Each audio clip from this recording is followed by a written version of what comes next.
De quoi on parle en réalité? Parce que généralement, quand on fait cette comparaison-là, c'est surtout sur le plan de business. Parce que les francophones sont les francophones, hein, sont les Français. Ils suivent, ils sont des fonctionnaires, finissent les études, ils se demandent est-ce que je vais travailler à Société Générale, à Citibank. Par contre, les anglophones pensent différemment. Ils se disent, j'ai fini, est-ce que je vais monter un business pour pouvoir créer de la valeur, créer de la richesse, créer des emplois? Et je crois que c'est peut-être la grande différence. La deuxième, c'est aussi du point de vue de l'état d'esprit même. Les francophones sont très dépendants, pendant que les anglophones sont dans une logique d'indépendance. Ils n'y arrivent peut-être pas toujours, mais ils sont dans cette logique-là. Et je crois que euh, pour moi, ces barrières-là, il faut les baisser.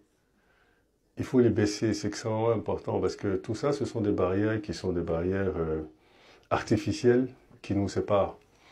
Quand vous regardez, aujourd'hui, vous avez 54 pays en Afrique. Ok, je vous dis quelques absurdités. Sur le continent, vous avez 54 pays.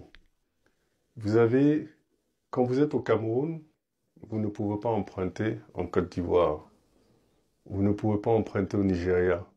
Vous ne pouvez pas emprunter au Bénin. Donc, vous avez des marchés des capitaux qui sont cloisonnés. Et donc, c'est pourquoi les pays africains sont obligés d'emprunter à l'extérieur. Imaginez, vous avez un seul marché des capitaux. 54 pays, un seul marché des capitaux. Vous avez une seule monnaie. Quand vous regardez les montants que les pays africains viennent chercher en Europe ou sur les marchés occidentaux, 1 milliard d'euros, 2 milliards, 3 milliards, 4 milliards, c'est rien ça pour un pays. Mais ça, si le Bénin, ou on va dire si le Cameroun doit trouver 4-5 milliards au Cameroun, des investisseurs camerounais, il n'arrivera pas. Par contre, s'il y avait un seul marché commun, un stock market commun aux 54 pays, lever même 10 milliards d'euros, ce serait très très très facile.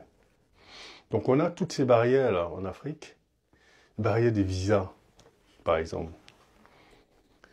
Vous êtes ici, vous voulez aller à Madrid, vous vous levez, vous partez à l'aéroport, vous prenez un billet, vous allez à Madrid. Vous êtes à Abidjan, on vous appelle, écoutez, il y a une réunion demain à Douala. Donc venez pour la réunion, c'est extrêmement important. Il y a un vol ce soir à 20 heures. On vous le dit je sais pas moi, on vous le dit à midi. Non, vous pouvez pas. Pourquoi? Parce qu'il faut aller à l'ambassade du Cameroun déposer votre visa, votre passeport pendant une semaine. Ah ben ouais, quand vous avez le visa, la réunion elle est terminée.